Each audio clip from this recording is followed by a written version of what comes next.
Okay, hi everybody. Hello, hello. My name is Victoria Alexander and welcome to Buying into Brooklyn.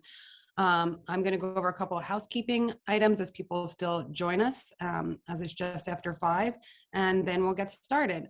Just a couple of things. So we are going to go through overview of the whole process. We're going to hold questions till the end. Then you can ask any questions you want at the end. The whole presentation is 30 minutes if everything goes as planned. And then we'll have about 30 minutes for everybody's personal questions.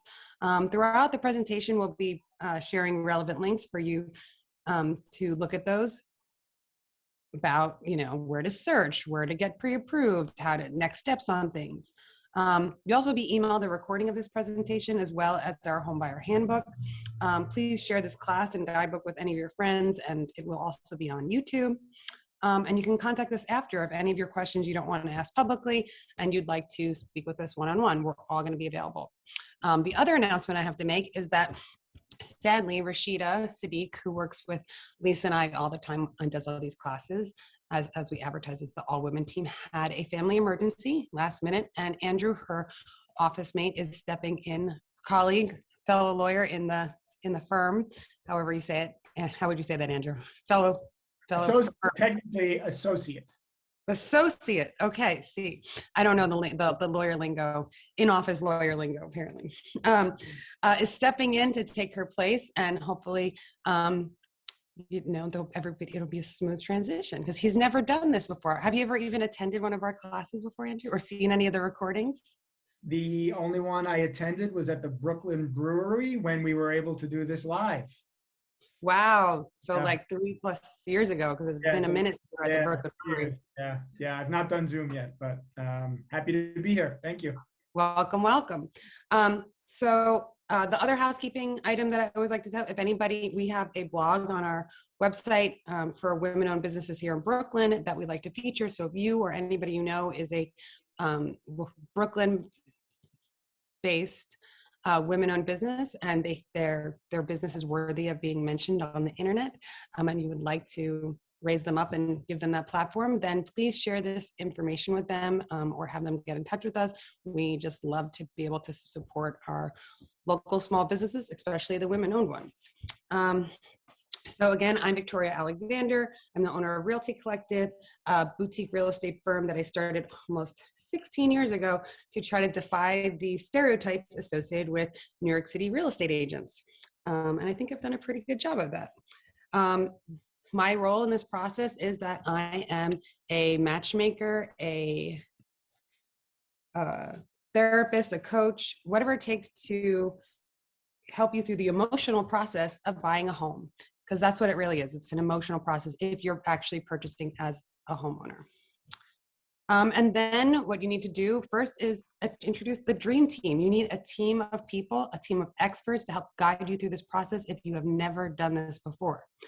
And so I'm going to introduce Lisa and Andrew, who I've been working with together for a very long time. Rashida, who's not here and works with Andrew, actually was my lawyer when I bought my house like 12 years ago now, that we're in 2022. We've worked on more than a dozen deals together, and Lisa and I have been working for the last couple of years, just really helping first-time home buyers and guide them through this process. And I've had this class for 15 years. 15 years. So it's been a really great journey of helping first-time home buyers through this process. And it's really important for me to work with other strong women. And that's why I work with Lisa and Rashida so much. But Andrew, I will turn it over to you to introduce you and the firm. Hi, thanks, Victoria. As Victoria mentioned, I'm Andrew Consumanis. I am an associate of Rashida's. Rashida is a partner at the firm. Her and her partner, John Serpico, started their business as a successor to John's previous firm in 2003.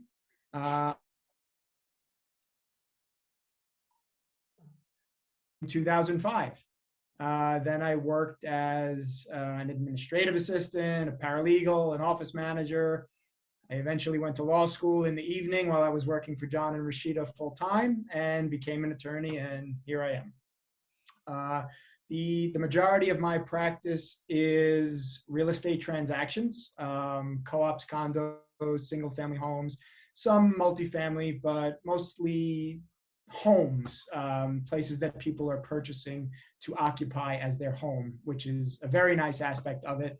Always happy to get somebody into a place that they really like, that they're going to settle into, possibly raise a family, or just kick back and relax at. And the other part of my practice is lender representation. I represent mortgage lenders in loan closings, and also counsel cooperative corporations and condo boards regarding, governance, housekeeping problems that they have with their residents, shareholders, and owners. And very happy to be here with you all. Thank you. Thank you. Passing it over to Lisa. And I didn't know all of that, Andrew. That's really interesting to me. Hey everyone, I'm Lisa. I'm from Cross Country Mortgage. We are a private mortgage bank, which means we work like all the big banks, but all we do is mortgages. Like Victoria said, I specialize with first-time home buyers. I love helping people buy their first home. It's very scary, but very exciting. And I am excited to sort of share my input and answer your questions and see how I can help. Oh, and one thing you should know is that my specialty is New York City, Brooklyn, condos, co-ops, multifamilies. I do loans all over the country, but this is sort of I would say about 90% of my business is Brooklyn condos, co-ops, and multifamilies. Thanks, Lisa. Again, I'm Victoria Alexander, and I'm the broker at Realty Collective. I'm also the owner. I founded this company, like I said, 16 years ago. So what is my job? My job is really to be your coach, your therapist, your sounding board, helping you through the emotional roller coaster of buying. More literally, my job is to guide you through this process and give you advice based on my 15 years of experience in the Brooklyn real estate market. At this point, I've experienced almost all that there is. It's my job to match you with your dream Brooklyn home and put you in a position to actually win it, because that's what it takes these days. I'm going to protect you from your own instincts and help you get to the closing table. Plus, my services don't come as a cost to buyers. In New York, sellers pay the brokers and they're at closing. So we can work together for as long as you like, helping you guide you through this process. And, it might take 3 months, it might take 5 years. And I've had people that have had to work with me for 5 years because it just took that long for them to save and figure out what they wanted and make the next moves. And we did that together and I loved it. And I love helping people on this journey. So these are the 3 people you need: a lawyer, a mortgage professional, and a real estate broker when you're buying in New York City, especially as a first-time homeowner. Sellers need these 3 people too, except for they don't usually need a mortgage broker when they're selling. Okay, next slide, please. Oh wait, I skipped something. Sorry, you don't have to go back though. So these are the 3 people you need, and why it's important to have these 3 people. Having a buyer's agent is important because we have a fiduciary responsibility to you. The seller's broker has a fiduciary responsibility to the seller. So when you walk into a listing and there's a broker there, they are held accountable to the seller, and their fiduciary responsibility is to the seller, and they work in the best interest of the seller. They might be nice and kind and interested in you and ask you lots of questions, but really their job is to get the best deal for the seller. They've signed a contract to do so. Interview all 3 of these people: your mortgage professional, your lawyer, your real estate broker. You want to interview them. You want to feel everybody's, hopefully it's us on this call today, but maybe it's not. Make sure that you feel comfortable talking to them, that they answer your questions and you understand what they're communicating to you, and you like the style in which they communicate to you. Are they responsive? Are they responding to your texts, your emails? Are they available at the times that you are available? Our job is to guide you through this process. So you want to make sure that you feel like you can accept our advice and our knowledge. If you can't accept advice from us, then it's going to be a hard time for us to guide you through this process, especially me. As for my role, that's my whole job. So if it's not a good relationship, then you should pick somebody that you do feel that you can listen to the advice that they are giving you. Personality type is important. You're going to be spending a lot of time with all of us. and you want a team that you can listen to and it's available to you, and pick advisors that have relationships in the industry. Especially in New York City, experience goes a really long way. And, you know, there's a couple deals that I've done and one that I'm probably doing in 2022 that I just had a really good rapport with the other broker. And they were like, oh, Victoria, I know what it's like to do a deal with you. I'm going to get my sellers and we're all going to get on the same page and we're going to do another deal together because I know that you're going to get it done. And that really, that's the person you want in your corner. So whoever it is, me or somebody else. And my last bit of advice when you're hiring this team is do not hire your uncle. I know we all have an uncle that's a lawyer, and all have an uncle or an aunt that or family member that like does something. Hire the person that's the expert in the field specifically of what you're looking for. So, you know, lawyers are not just lawyers. You want a New York City real estate attorney that specializes in co-ops and condos and 1 to 4 family homes, that they understand how it works. Once, if you get somebody from, you know, upstate or New Jersey or Mount Vernon, it's different. You want, you know, the expert to be guiding you through this process. They know it better than you do. Okay, so next slide. Why buy now? Rents are too damn high. You want to make your own design, long-term investment or short-term investment, and you're building equity. The one thing about the investment part that I always tell everybody is you're paying a mortgage regardless of you're renting or buying. It's whether you're paying your own mortgage or if you're paying somebody else. So if you live in a beautiful brownstone in Cobble Hill right now and you're paying, you know, a decent rent, what you're really doing is paying your landlord's mortgage. If, you know, they're not 80, because hopefully by then they don't have a mortgage and you'll hopefully be in the same position. Well, you'll be basically living rent free. So those are the reasons to buy now. If you're looking to stay in Brooklyn for the next 3 to 5 years, why are you renting? So next slide. If you're trying to figure out if buying is right for you, the first way to do that is to do a rent versus buy matrix for the finances of it. We'll then put into place thinking about what you want for your future, but really calculating the numbers to see if it makes sense for you to leave your rent stabilized, rent controlled, some amazing deal that you have. It might not make sense for you to leave that. And that's why we go, there's a link to that Farah just put in the chat to the New York Times rent versus buy matrix. You can put in the numbers there and it'll say, hey, you know what? You should continue renting, or hey, you know what? You should be buying. And it really helps you figure out from a financial perspective if this is the right move for you. Then there's a whole bunch of other things that come into it as well. But this is like the first step in my mind. So next slide, which is assembling your team. As we previously mentioned, there's the big 3. Then you might need people like an inspector. You might need a contractor, an architect. Luckily, we all have relationships with those people and can guide you to and refer you to people that will give you good guidance when you're trying to do your due diligence. Having a contractor come in, an inspector come in and say, is this building sound? Is the plumbing up to date? Is it going to fall down? Do I need to replace anything? How much money is it going to cost me to do all these things? Those are the things when you're coming into something besides new construction that you might need these other people to be on your team. Okay, now you're ready to move. You've made your team. They've all joined forces and you've had the Power Rangers are together. Then you move on. You're ready to buy. So first thing you do before you go on Zillow, before you go on StreetEasy, is talk to a financial, you speak to a mortgage professional.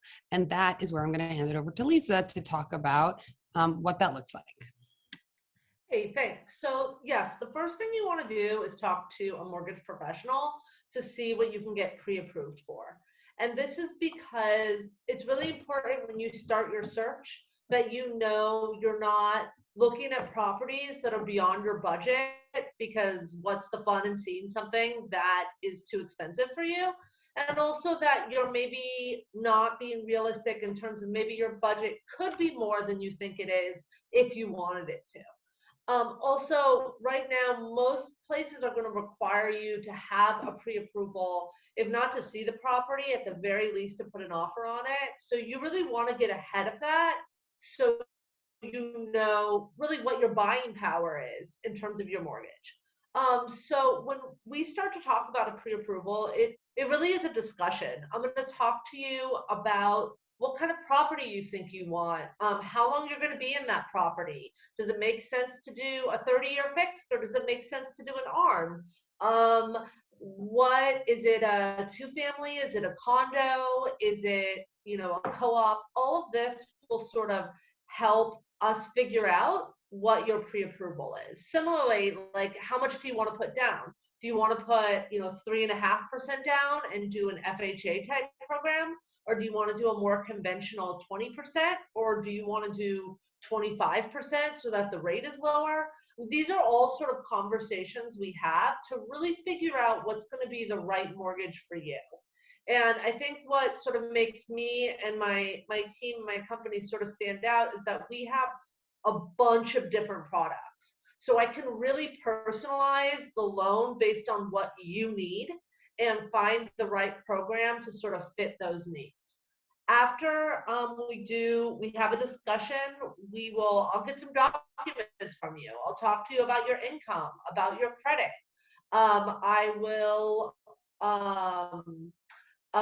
We will run your credit so that I know what your debt is. And then I'll get you that pre-approval letter. And that pre-approval, it's really a working draft. So it's not set in stone. It's something that as you start to see things with Victoria, we can adjust so that you know, when you find the right place, we'll have the pre-approval to reflect that. What else was I going to say? So, really, really important with the pre-approval process is it is based on the information you give me at the time. So just like the pre-approval is a working draft, so too do I need to know if your income or your employment or your debt changes as you look at something. So if you're looking to buy a home, now is not a good time to change your employment unless we talk about it and we know about it, to buy a new car because that changes your debt. So these are things that, you know, we'll talk about through the process so you understand as you're getting pre-approved what that pre-approval means and how it would change if your qualifications change.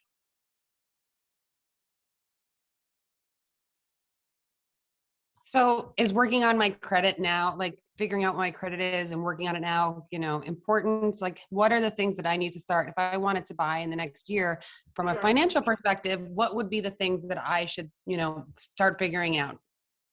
So the very first thing you should do is talk to a mortgage professional so we can see the scenario. Okay. And like, I just talked to someone yesterday that we did a pre-approval. They are working to put 15% down and they don't have that money right now, and that's okay. So we talked about if they found something more recently, how we could do it at less than 15%. And also when they get to that 15%, how the pre-approval might change. So it is really important that, you know, I run your credit initially. It is a hard run, but I run it once. It's good for 4 months. I won't rerun it unless we have a conversation about it. And most importantly, it gives the mortgage professional a picture of your buying power, of your debt, which is really, really important when you go looking to put an offer on a house. And I think that just touching on if you're self-employed, what that looks like. Oh, sure. Thank you. So you're self-employed. There are options, quite a few, but it does take sort of having a conversation. Like, for example, how long have you been self-employed? Typically, you know, you need a self-employment history of at least 2 to 5 years. When we talk, one of the very first things I'm going to ask if you're self-employed is to see your tax returns. Because the general rule is whatever you pay money on taxes wise is what we use as your income.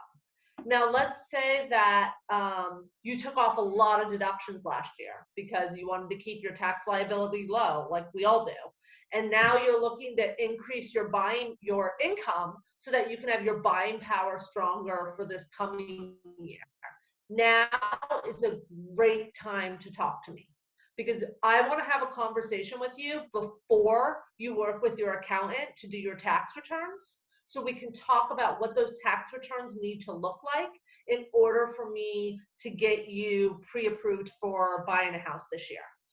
So the very first thing, if you're self-employed, that you want to do when you talk to a mortgage professional is talk to them about your taxes, and definitely talk to them before you file your taxes. Once you file them for the year, it's done. But if it's still a draft, or if it's not even a draft yet, then that's something we can talk about. And I just want to point out that just because you get a discount through work to use with Quicken or Rocket or any of these online platforms, those companies just are not as nuanced as you need to be for the New York City real estate market. Maybe they will be in the future, but right now they don't understand co-ops. They don't really understand sort of the condo market. So it's been really challenging working with those companies for my clients, and just know that they are not going to do the job that you need them to do and in your best interest in the New York City market. They're great in the rest of the country. I don't have anything bad to say about them as a company, but just knowing how they operate in New York City and understanding the very specific and unique New York City real estate market, those are not the companies that are going to do the best by you. Just my 2 cents on that. So make sure you're talking to a real person that understands New York City real estate finances when it comes to mortgage. Though it's having that expert in your court is going to be super imperative, especially when you're navigating new construction or co-ops here.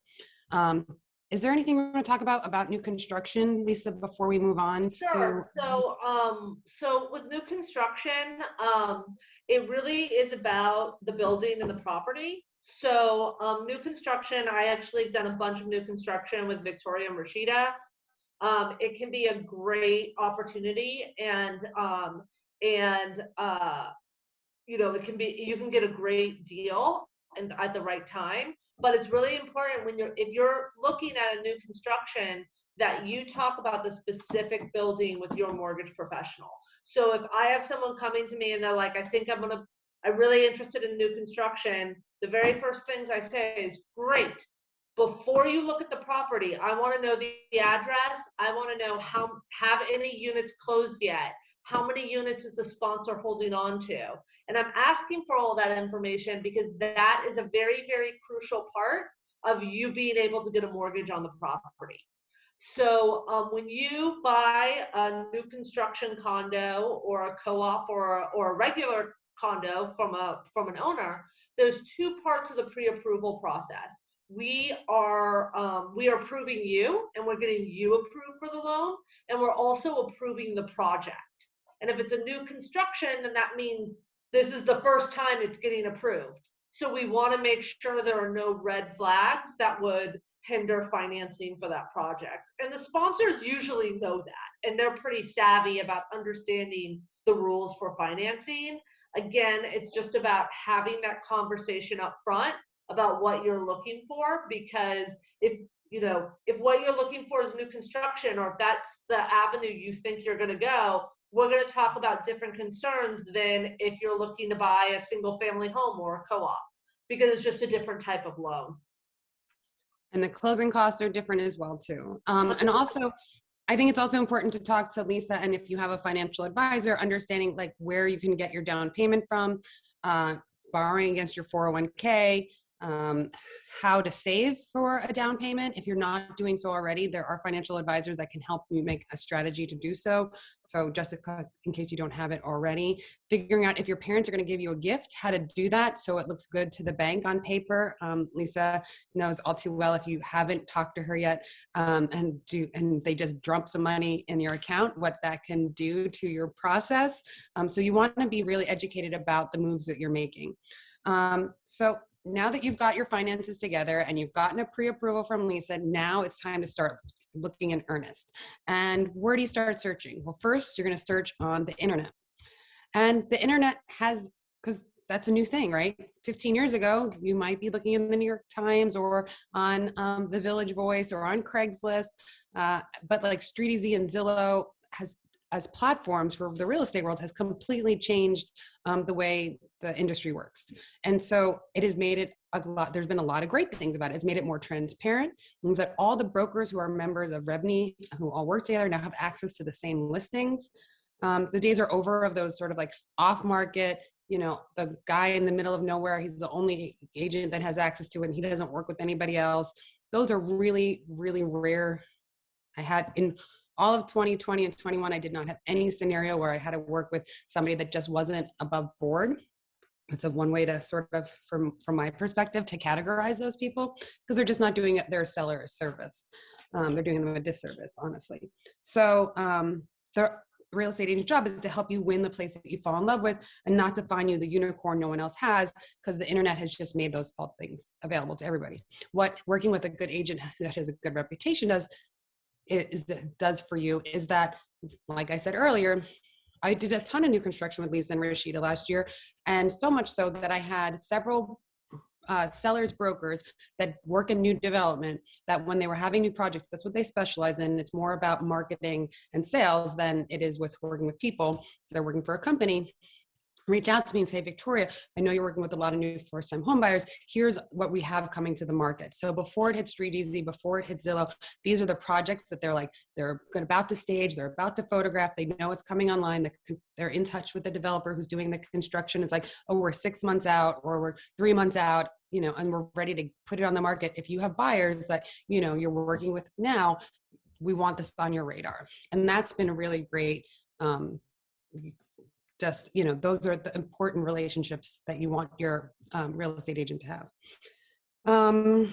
And just, there's something called the MLS, but honestly, in New York, it hasn't happened here yet. All the listings are on different platforms still, but Revenue is working to develop their own platform with CoStar, which is actually a commercial platform, to try and aggregate all of the information into one place. So you're not having to go to Redfin and Street Easy and Zillow and Trulia. I mean, Zillow owns Street Easy, so they should all be in the same place anyway, but it's kind of complicated. And I feel for buyers that, are overwhelmed by all the different platforms, because it is confusing. We do have an in-house platform. It's similar to those platforms. It is missing the tiny holes that where they're missing the overlap. But hopefully that'll be solved, because they are working to fix that in the next 6 to 9 months, supposedly. So we can set up that search for you to aggregate as much information that we can. Then keep in mind when you're looking at listings online that you'll see the seller's agent's info, and you might want to reach out to them yourself. And I think it'll streamline the process. But remember, the seller's agent represents the financial best interest of the sellers, not buyers, and they don't have your best interest at heart. And you can end up losing more money than saving if you try to negotiate on your own behalf without all that expert knowledge that you would get from working with somebody. The buyer's agent represents you and the buyer's best interest, and will make sure that you ask the right questions and develop a competitive offer strategy.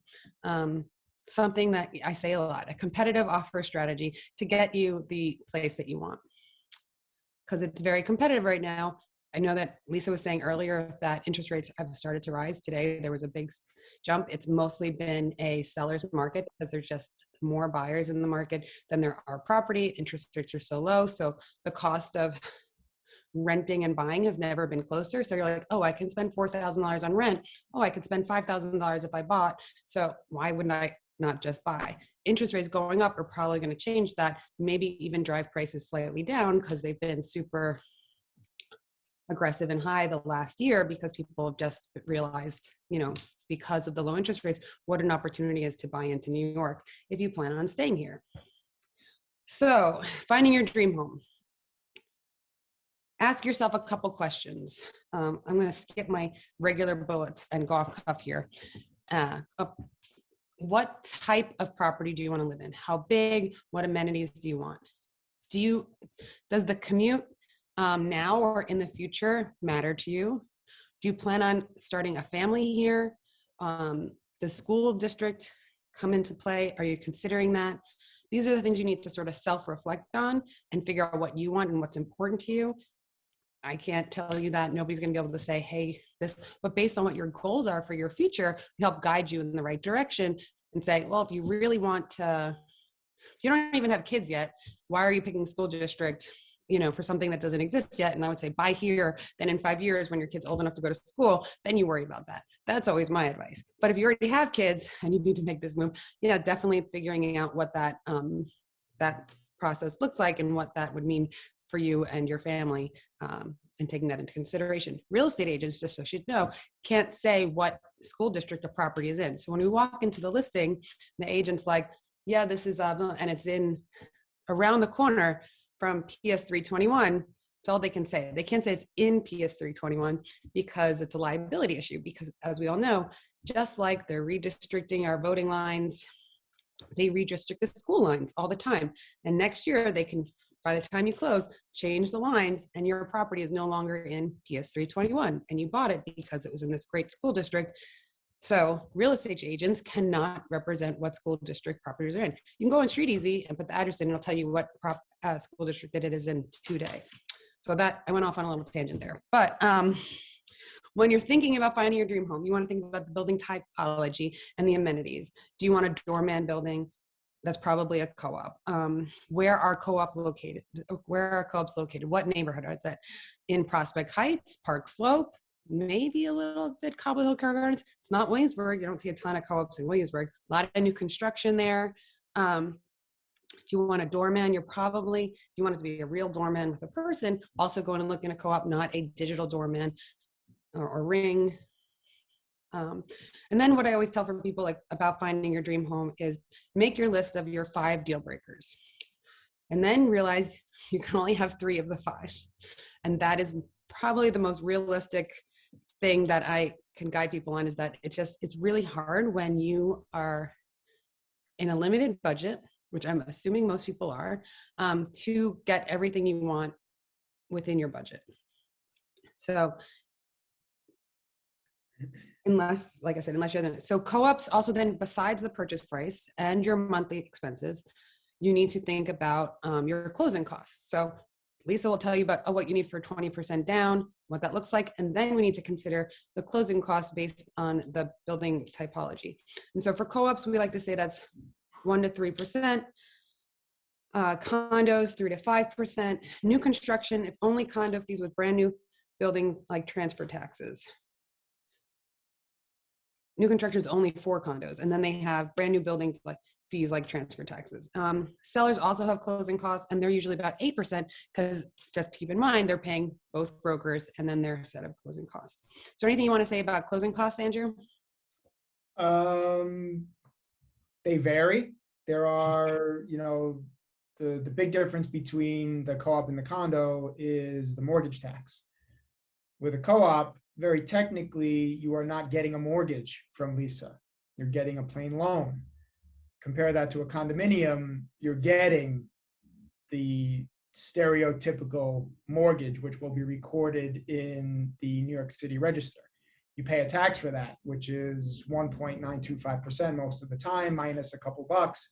So the closing costs for a condominium vary, usually on the higher side, compared to the closing costs for a co-op. And the big difference there is the mortgage tax. Yeah, thank you. So say we go see a couple of properties, some you like, some you don't like, some you're not ready, but you're ready now and you found the property that you want to put an offer in on. We go see it and we're the first people there on Sunday, or we get in early on Saturday.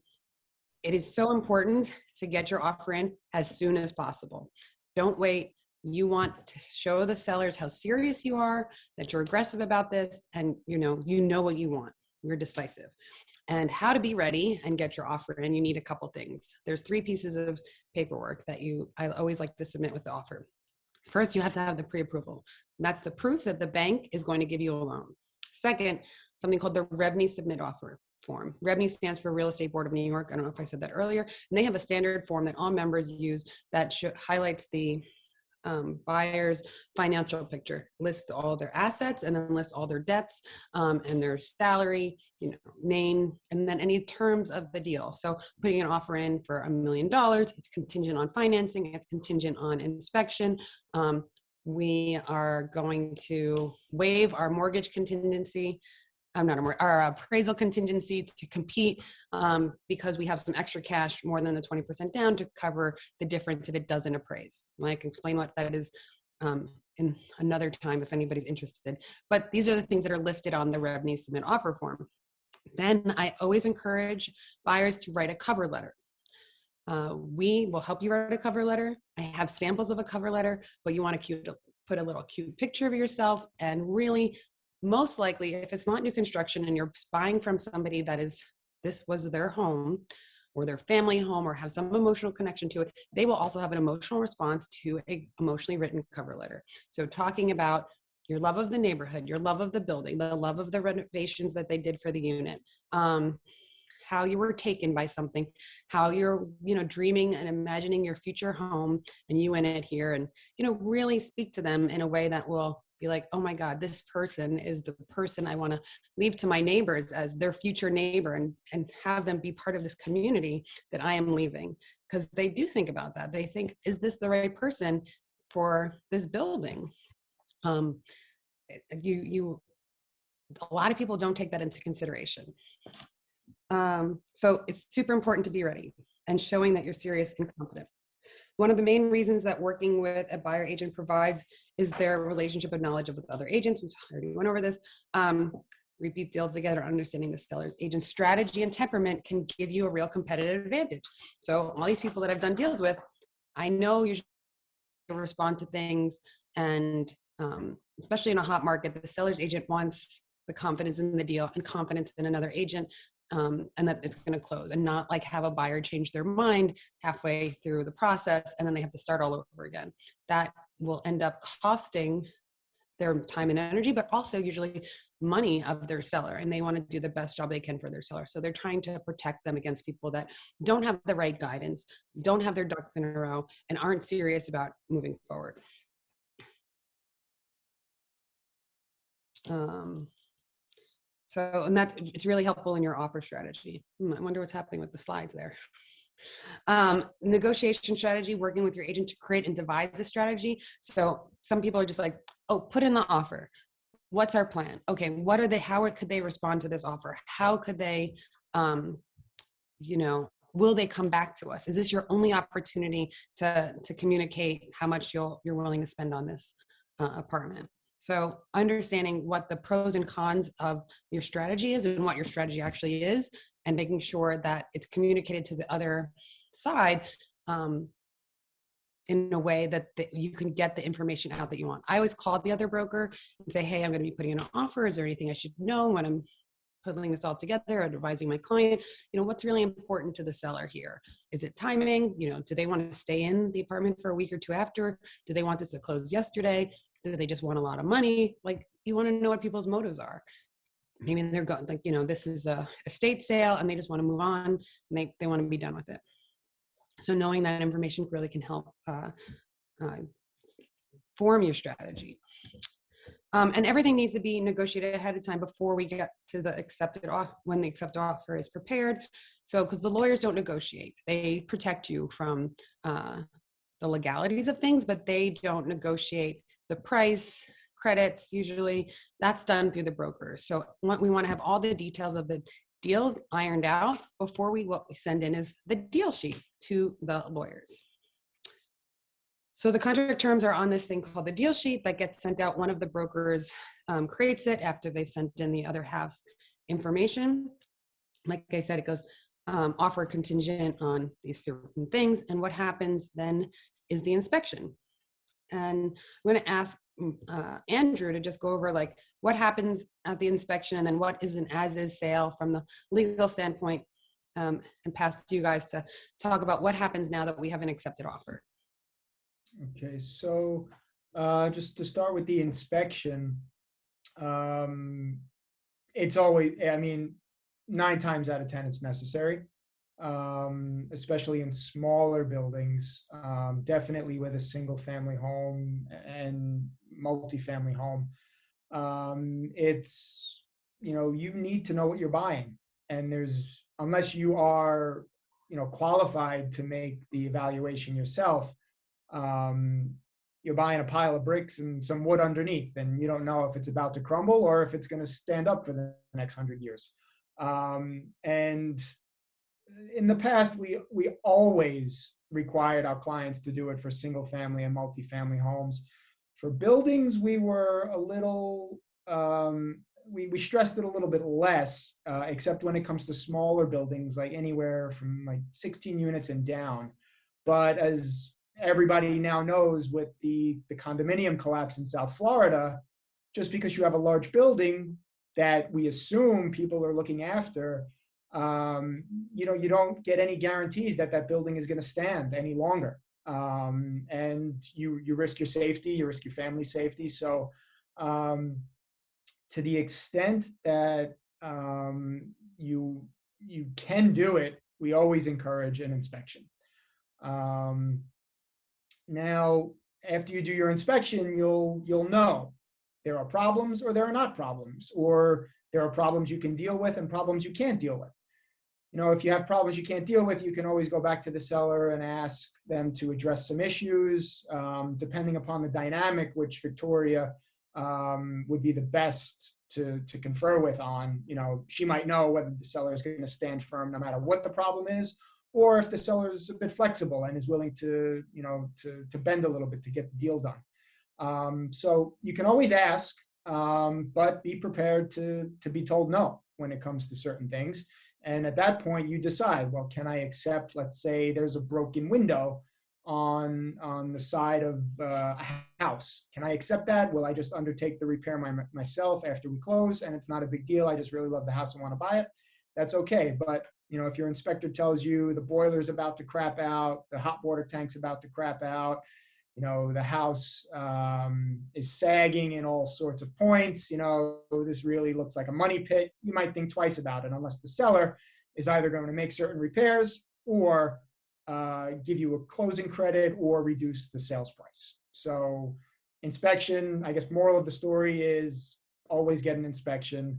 And where it goes after that is uncertain, depends upon who's involved in the transaction and what the motivations are. What else, Victoria? Sorry, I'm on mute.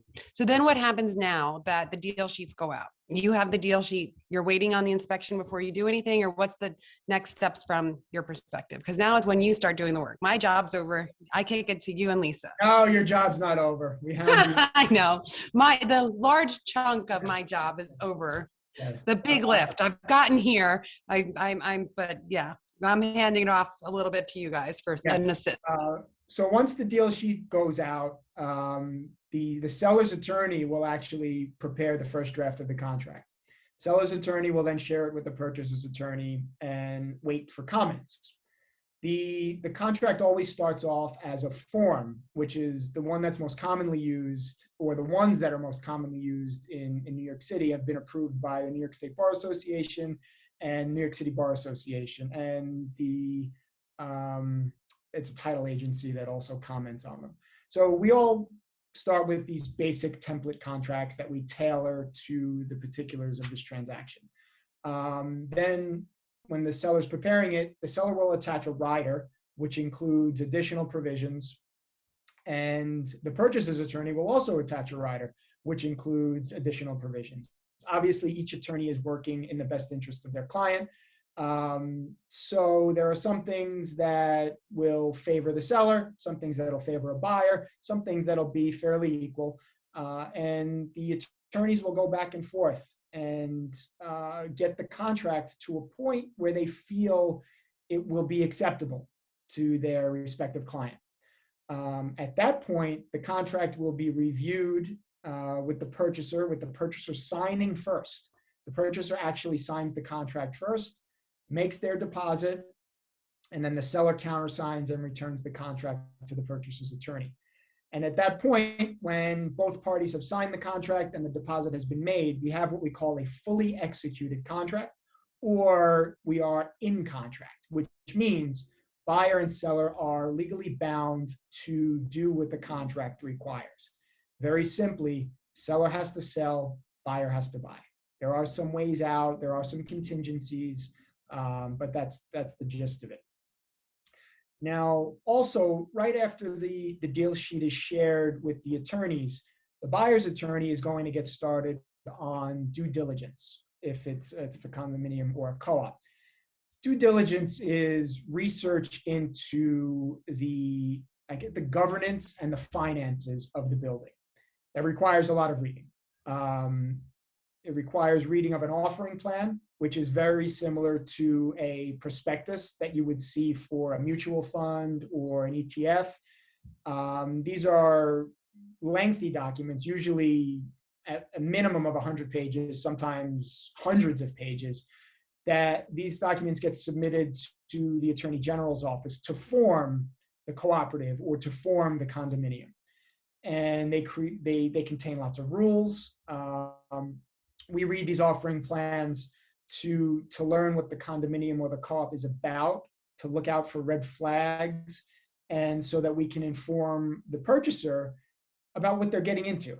You have the physical aspect, which the inspection is going to take care of, but then we have the due diligence component, which is going to examine, again, governance and finances. We also will review the latest audited financials to see what sort of financial condition the building is in. Two big things we're looking for here are the reserves, because like everybody needs an emergency fund. The buildings do too. We want to see that a building has cash on hand in order to be in a position to spend when the need arises, like if the building's boiler fails or if the roof caves in, unfortunately. We need to be sure that these buildings are financially strong enough to weather any storms. Other thing we're looking for is a history of maintenance increases or common charge increases, which keeps the budget balanced. And we look at the history to get an idea of where a building might be going into the future. The cost of everything goes up, and that's the reality.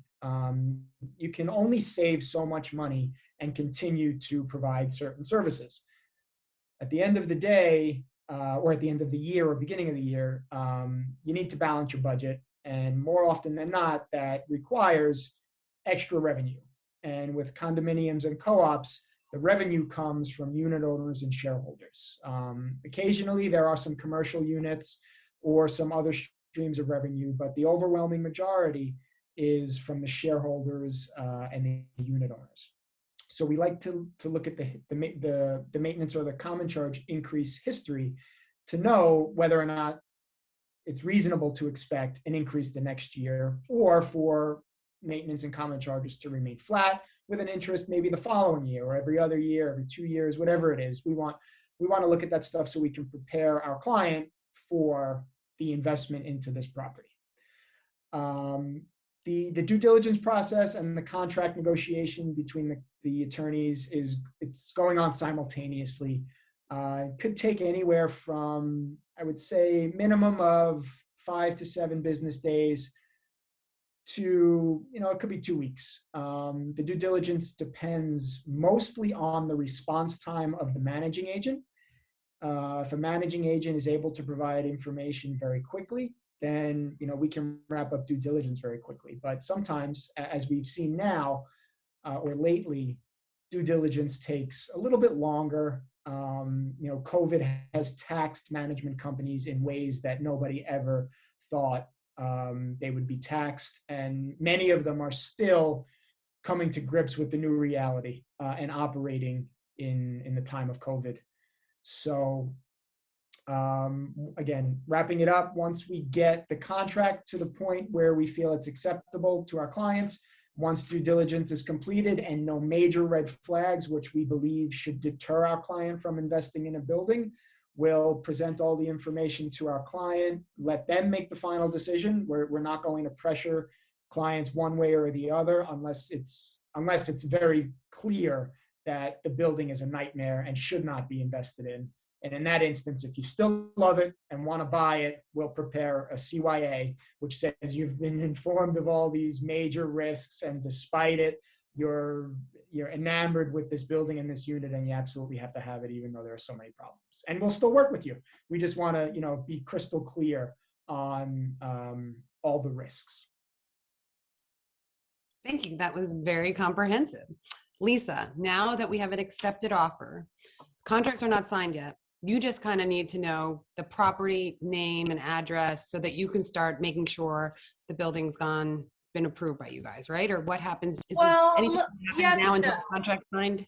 Yes and no. So when I'm going to be in contact with you the entire time, so I don't want to have a surprise like, hey, here's a fully executed contract. Like I want to be ready so that once you have that fully executed contract, it becomes for us what's called a live deal. So prior to that, yes, I am doing some preliminary research on the condo or co-op to make sure there's no big red flags.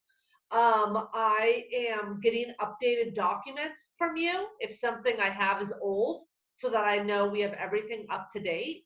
And I'm just getting all of my ducks in a row. So as soon as Andrew and Rashida are done with those fully executed contracts, they send it over to me. And I do have to say that this is when having people who work together is really, really great and important, because Rashida makes a habit of when she is doing the due diligence or when Andrew is doing due diligence, they reach out to me if they have any other question, if they have any questions like, hey, this just happened last year with the budget. Is that going to be an issue? Hey, this is how many investment units are showing through the minutes. Is that going to be an issue? And so it's just one example of how like working with people who work together is really, really in your interest. But so they do their due diligence, they get you a great deal.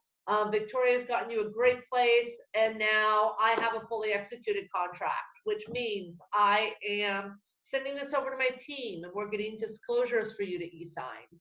We are ordering the appraisal, and we are basically focusing all of our attention on getting everything ready so that this file can go into underwriting as quickly as possible.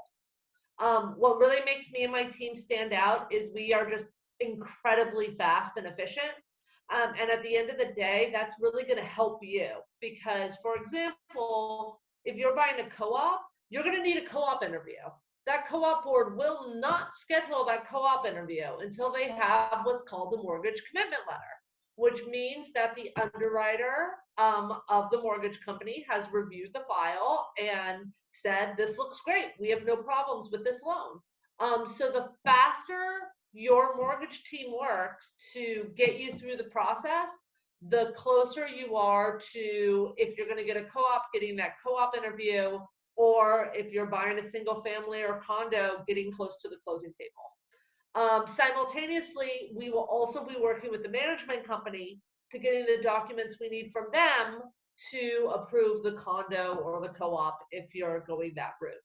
So it's a little bit of a dance. It's a little bit of just making sure that everyone is sort of on top of what they need to do so that there are no surprises. Typically for us, because we work so quickly, one of the longest parts of the process is just waiting for that appraisal to come back, because we are still very much in a buyer's mode where appraisers are busy because a lot of people are buying properties. So we basically always are one step ahead so that we have everything ready so that when that appraisal comes in, it doesn't delay anything. And then once you have that mortgage commitment, then you start working on either doing the co-op interview that Victoria is going to help you with, or getting those final conditions so we can get you clear to close. And then you get ready to close. So once Lisa and Andrew have given you the okay and you sign the contract, and usually that goes with a conversation with your lawyer, and you schedule a time, you review everything together, and then you're going to sign. And at that point, you need to put your 10% down and give that to your lawyer's office or directly to the seller's lawyer. And so having that money prepared and ready to come out of a liquid account is super important. Then the contract is signed and the seller signs the contract. Then that's when the appraisal gets ordered and the brokers have to get back in to let the bank in. It used to be that buyers went to the appraisal. That hasn't happened in a while. That kind of got phased out, but you could always go if you wanted to just get back into the apartment again, but you're already in contract. And the appraisal just makes sure, and if there's any issues or we foresee there might be any issues, we will create a comparative market analysis ahead of time so that we have the comparables to give to the appraiser to say, hey, this is what we would use to evaluate this apartment. If you're not so familiar with this area or this type of product, this is, we got this for you so that, you know, you were prepared to do this right the first time. Because Lisa, it has happened that appraisals don't come back, and then what do we do then? Right. So appraisals can come in low. It's unusual, to be honest with you, a lot of times in pretty established areas of Brooklyn, but it can happen. So two things you need to know. Appraisers are sort of by definition typically conservative because they are working onto the value of the bank, not on the value of what, you know, you're buying the property for. So, but there's a few options if the appraisal comes in low. First thing, like Victoria said, is to sort of contest the appraisal and to, you know, work with the appraisal team and say, hey, I have these other comparables, and I think that they are really beneficial in terms of the value of the property. I do that all the time, and I have a very, very good relationship with our appraisal companies. Sometimes that works, and sometimes they say, no, we took those into account, but this property is very different than those properties, or this comparable that I found is, you know, was sold more recently than the comparable you're giving me. So if that's the case, then you have two other options. You could go back to the seller and try to negotiate a lower price based on the appraisal. You can put more down. Or you can do what's called mortgage insurance, where let's say you were going to put 20% down, and now with the appraised value, it's you know, more like 15% down based on the purchase price. You can do what's called mortgage insurance, and that is something that can sometimes be very, very beneficial because mortgage insurance, you know, for the last year and a half to 2 years has been very, very inexpensive. So I've had clients more in places like Connecticut than in New York, but that have used that as an opportunity to get a lender, to get a seller's credit to help with closing costs because they took the property even though the appraisal came in less. So long way of saying that there are options if the appraisal comes in low. What I always tell my clients is don't borrow a problem you don't have yet. 9 times out of 10, the appraisal is totally fine. And you should just really not worry about something that's a problem until it is one. And once it is, you know, we'll come up with the right solution for you. Okay, I'm not going to let you off the hook yet. I'm going to talk just for a second about if you're buying a condo or a co-op. Co-ops are much more intrusive and more like a giant book novel that we're creating on the buyer. You work with me and my team to create a beautiful package to submit to prepare you for the board to review that, to then schedule an interview. You have to have a beautiful package first to get the interview. So that's what we start working with the buyer once the contract is signed right away to get all your paperwork in line and start assembling your package. Then Lisa, though, can we talk about what it looks like as we're assembling the package? If we do or don't know the co-op board and how lenient or how fast they work, what do you think about when you're thinking about locking the rate and underwriting and sort of the turn times around co-op and condo purchase to get you? I know you said earlier you're not locking anybody in today, so tell us what factors play in when you're trying to advise clients on rate lock. Sure. So locking's a little bit of a dance. You want to obviously get your client and you know, get you the best rate possible. You also don't want to lock and then us not close before the lock expires, and then you have to pay extension fees, which can get really expensive really fast. Sometimes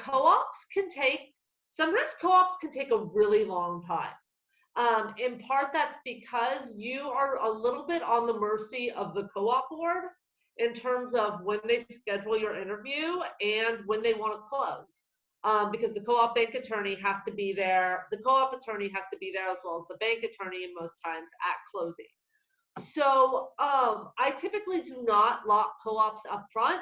unless I have a history of working with them and knowing that they're really, really fast, which frankly is rare. I have a co-op right now that we've had the mortgage commitment ready for a month and a half, and we still don't have co-op board approval. And it looks like it's supposed to be coming next week. The co-op is just really, really slow.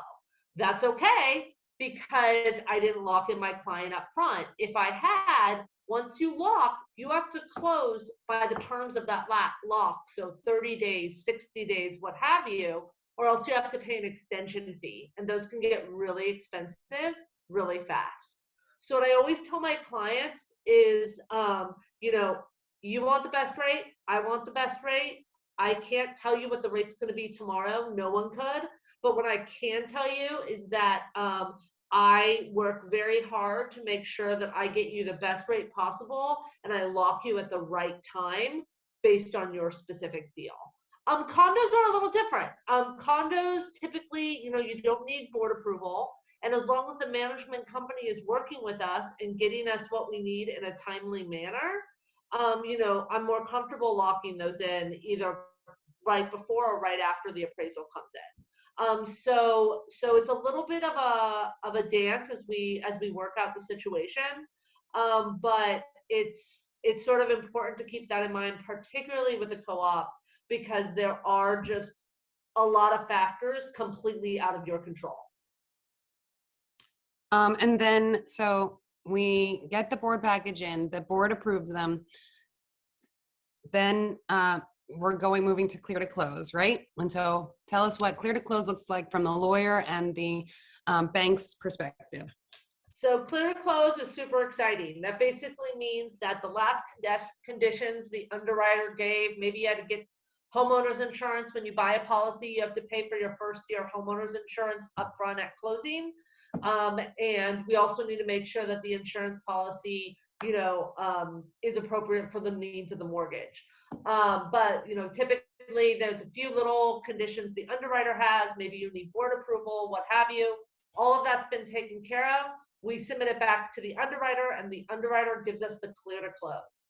That basically means we can close as soon as the attorneys can schedule it. So my team and my assistant Danielle, who's awesome, emails Andrew and emails Victoria and emails the sellers and says, woohoo, we have the clear to close. Let's get this scheduled. And Andrew, talk about the dance of organizing closing, because that's always really fun. So once we get Lisa or Danielle's email about the lender clearance to close, where you're either going to say, all right, we'll get it on the calendar as quick as we can, or one of the following. We're still waiting for board approval in a co-op. We're still waiting for a condominium waiver, right of first refusal in a condominium. We're still waiting for title clearance in a condominium, or we have some lien search issues with respect to a co-op purchase.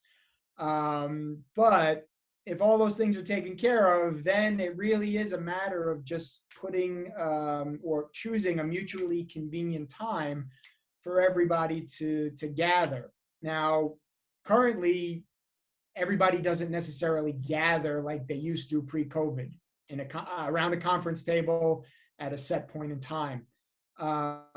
We do a lot of closings remotely, which just means we mail documents to where they need to be. Most sellers are not attending closings, so it's a little simpler to schedule when we're only accommodating the purchase side's schedule. And again, we sort of coordinate among everybody. Depending upon the type of transaction, we could have, at a minimum, buyer's attorney, seller's attorney, buyer, seller, title company with a condo, lender's attorney, transfer agent. So you have anywhere between 4 and 7 parties that need to get on the same page and that all need to share information with each other leading up to closing.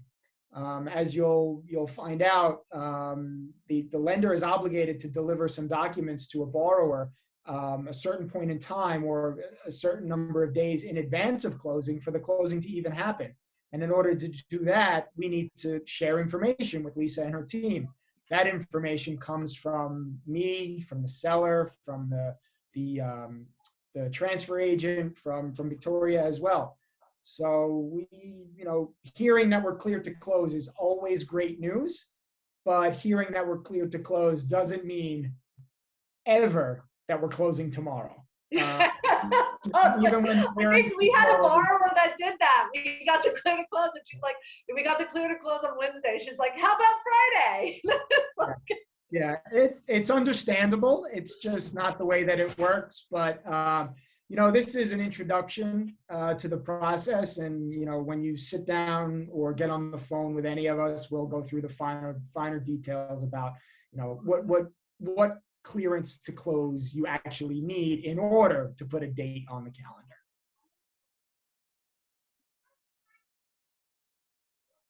I'm on mute again. So I do the final walkthrough with you. I do the final walkthrough with you, usually 24 to 48 hours before closing. And that's just to make sure that the property is in the condition that we expect it to be. So are all the appliances working? Are all the outlets working? There's no leaks or new things that are unexpected.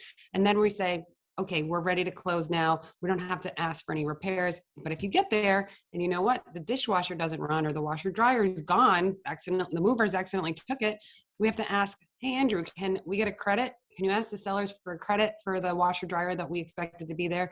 To replace that washer dryer, it's going to be $2,000 with delivery fees and everything else. Or, what else could possibly go wrong recently? I'm trying to think. Thankfully, I haven't had any problems at walkthrough.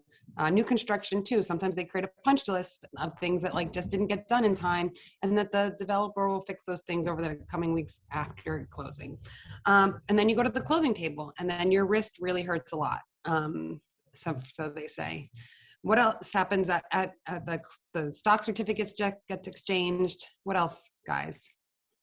That's your forte also. The banks are all there. The buildings bank. The seller bank. Closing is a joyous occasion. There's no doubt about it. You've worked for minimum weeks, possibly months to get to that point. You're getting the keys to your new home. You're a homeowner. You have this new asset. Plan for closings to be boring because we don't want surprises at closing. Like Victoria mentioned, you might come across an issue at a walkthrough. If there's an issue at a walkthrough, it's great that it's done 24 to 48 hours in advance because we have 24 to 48 hours to sort it out rather than sit around the closing table and go back and forth over. Unfortunately, sometimes it comes down to going back and forth over a couple of dollars where you have people that are standing their ground and just won't budge. You could argue for 30 minutes over $100, which is not productive. Again, we aim to have all of our ducks in a row and everything in order so that when we do get to the closing table, it is simply a matter of signing everything that needs to be signed, exchanging money for keys, and celebrating. That's what it should be. And on the lending side, I always tell my clients, so throughout the process, you've seen all these disclosures that you're e-signing. And then the ones that really are, the real deal are the ones you're actually signing at closing. So you're seeing the sort of same stuff you've seen all along, but you're actually physically signing it. Your attorney is explaining what you're signing, if you have any lingering questions. And then that is your agreement with the bank, and then you own the home. And it's very exciting. And that's all happened. So we're going to open it up to questions now. Now you know what it's all going to be like laid out in front of you. Went a little bit longer as usual. Sorry about that. And I'm just going to go over a couple of things of resources that we have when you're working with us at Realty Collective. I have a project management tool that helps guide you through this process that provides a library of resources. So at every step of the way, you want to understand what you're supposed to ask for or not ask for at inspection, and what's an Aztec agreement, all of, what is a seller's condition report, all of the things that are going to pop up, and, you Google but what's the real answer there? Everything's outlined there for you. We have that back end search through Realty MX. That's the database. And we have the Homebuyer Handbook we're going to send out, and a couple other resources after this. And we're going to send out this video for those that did not make it or that you want to share with them. And I want to thank Lisa and Andrew tonight for their time. So there is a chat in the bottom if you want to put your questions there, or you can just take yourself off mute or raise your hand, however you want to do it. It's pretty easy. I want to thank Farah too for dropping all those links in the chat for everybody and managing the screen. And if you don't want to jump on the chat or ask questions in the chat or ask your questions here, again, we're all available after this. Our contact information will be sent out. If you're not going to buy for 5 years, you're not wasting my time. I'll talk to you for 10, 30 minutes, whatever you need to figure out, I want to buy in 5, 10 years. I want to buy next year. I want to, figure out what this would take for me to do. I'm happy to jump on a call with you. And I think the same goes for Andrew and Lisa. So we're all here to help you figure this out and just reach your goals. It's our main focus. So I don't see any questions in the chat. No questions, and nobody has any questions? Okay, makes it easy. Then we can all just say goodnight. So if you do have questions, you know how to reach us. Going to change my view so I can see everybody before I sign off. I don't actually know how to do that right now because I'm not anymore. Anyway, okay. Well, I wanted to see all your beautiful faces. Oh wait, it looks like we have some questions. Nope, we have some thank yous. Will Andrew information be provided? Yes, Andrew information will be provided. All of our information will be provided. You can reach out to any of us at any time. I'll send out a link how to schedule a call. And yeah, you can reach out to any of us to talk about the process and next steps or any questions that you have. Thank Hi, you. Lisa. It's Brian. I have a Oh, question. Brian has a question. Yay. Hi, Brian. So my question is, so first of all, thank you for this content. It was phenomenal. Oh, good. My question is around buying multifamilies. I have heard that there is a certain calculation that is used if my income is insufficient to buy a 3-family house, that there is a certain calculation used of the rental portion of that would help me qualify. Can you speak to that a bit? Yeah, so it depends on how many units, but typically you can use, so there's actually a few ways of doing it. There is, if you're buying it as an investment property, you can use the whole building's rent and through, it's called a DSCR calculation to help for qualifying purposes. If you're living in one unit, then you can use typically 75% of the market rent for that unit and to help qualify. Typically, you're going to need an executed lease at closing for that rental amount, but that is one of the ways that people help themselves get qualified for, like a 3-unit building, for example. You're going to live in one, you're going to rent 2 out. One important caveat, it has to be the legal a legal 2 or 3 family. So for example, there are some places in Brooklyn that have that are a legal 2-family with a illegal or basement in-law unit. You can't calculate the rent based on that in-law unit. It has to be based on the 2 legal family per DOB. Does that help answer your question? It does. I've searched some places and I found that the tax records listed as a 3-family, but the DOB listed as a 2-family. So I think the default is going to be the DOB as per your response. Yeah, 100%.